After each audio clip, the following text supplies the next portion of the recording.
রাষ্ট্রীয় প্রতিষ্ঠানের সংস্কারে গঠিত ৬ কমিশনের কাজের অগ্রগতি জানাতে আগামী শনিবার থেকে রাজনৈতিক দলের সঙ্গে সংলাপে বসবেন প্রধান উপদেষ্টা ডক্টর মোহাম্মদ ইউনূস। তবে কমিশনের সদস্য কারা হবেন তা সংলাপে নয়, সরকারই ঠিক করবে। জানা যায় রাজনৈতিক দলগুলোর সঙ্গে পর্যায়ক্রমে হতে পারে এই সংলাপ। তবে সংলাপে বিএনপি ও জামায়াতকে আমন্ত্রণ জানানো হলেও অন্যান্য দলগুলোকে এখনও জানানো হয়নি আনুষ্ঠানিক আমন্ত্রণ। তবে শুধু সংস্কার কমিশনের কাজের অগ্রগতি জানানোর জন্য আমন্ত্রণে সন্তুষ্ট নয় রাজনৈতিক দলগুলো।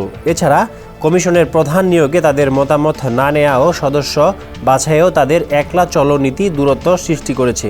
সরকারের এই কর্মপদ্ধতি কালক্ষেপণ বলে মনে করছেন কয়েকটি রাজনৈতিক দলও। এদিকে বিএনপির স্থায়ী কমিটির বৈঠকেও ছিল একই সুর। দলটির নীতি নির্ধারক নেতারা বৈঠকে বলেন, খামেরা তো দাগ হয় কিভাবে? এই যে ভাবি, দাগও যাবে রাগও যাবে, নিন চাকা সুপার হোয়াইট। রাজনৈতিক দলগুলোর সঙ্গে অন্তর্বর্তী সরকারের সংলাপ ভালো উদ্যোগ, কিন্তু সরকারের কথা ও কাজে মিল থাকছে না, যা উদ্বেগের।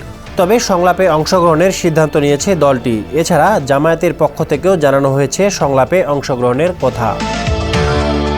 জানা যায় অন্তর্বর্তী সরকারের সঙ্গে বৈঠকে একটি ছোট দল অংশগ্রহণ করবে বিএনপির। সেখানে থাকতে পারেন 2-1 জন বিশেষজ্ঞ। তবে দলে কারা থাকবেন তা এখনও চূড়ান্ত করেনি দলটি।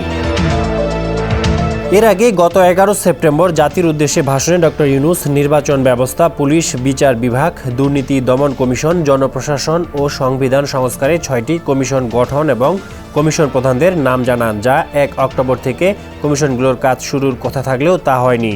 এছাড়া এখন পর্যন্ত সদস্য নিয়োগ হয়নি কমিশনে। এরপর প্রধান উপদেষ্টার প্রেস সচিব জানিয়েছিলেন 6 সংস্কার কমিশন পুরোদমে কাজ শুরুর আগে রাজনৈতিক দলগুলোর সঙ্গে আলোচনা করবে অন্তর্বর্তী সরকারের উপদেষ্টা পরিষদ। গতকাল সংবাদ সম্মেলনে তিনি বলেছেন, আলোচনার মুখ্য বিষয় হবে 6 সংস্কার কমিশনের কাজের অগ্রগতি সম্পর্কে রাজনৈতিক দলগুলোকে অবহিত করা। এছাড়াও কথা হবে দেশের আইনশৃঙ্খলা পরিস্থিতি এবং নেওয়া হবে তাদের পরামর্শও। গঠিত কমিশনে নির্বাচন ব্যবস্থা সংস্কার কমিশনের প্রধান হিসেবে বদিউল আলম মজুমদার, পুলিশ প্রশাসন সংস্কার কমিশনের প্রধান সফররাজ হোসেন, বিচার বিভাগ সংস্কার কমিশনের প্রধান বিচারপতি শাহ আবু নাঈম মমিনুর রহমান, দুর্নীতি দমন সংস্কার কমিশনের প্রধান ইফতেখারুজ্জামান, জনপ্রশাসন সংস্কার কমিশনের প্রধান আব্দুল মুঈদ চৌধুরী ও সংবিধান সংস্কার কমিশনের প্রধান হিসেবে অধ্যাপক আলী বিরাজ দায়িত্ব পেয়েছেন। এর আগে ডক্টর ইউনূসের নেতৃত্বে গঠিত অন্তর্বর্তী সরকার গত 12 আগস্ট প্রথমবারের মতো বৈঠক করেন রাজনৈতিক দলগুলোর সঙ্গে। দ্বিতীয় দফায় 29 ও 31 আগস্ট সংলাপ করেন সরকার।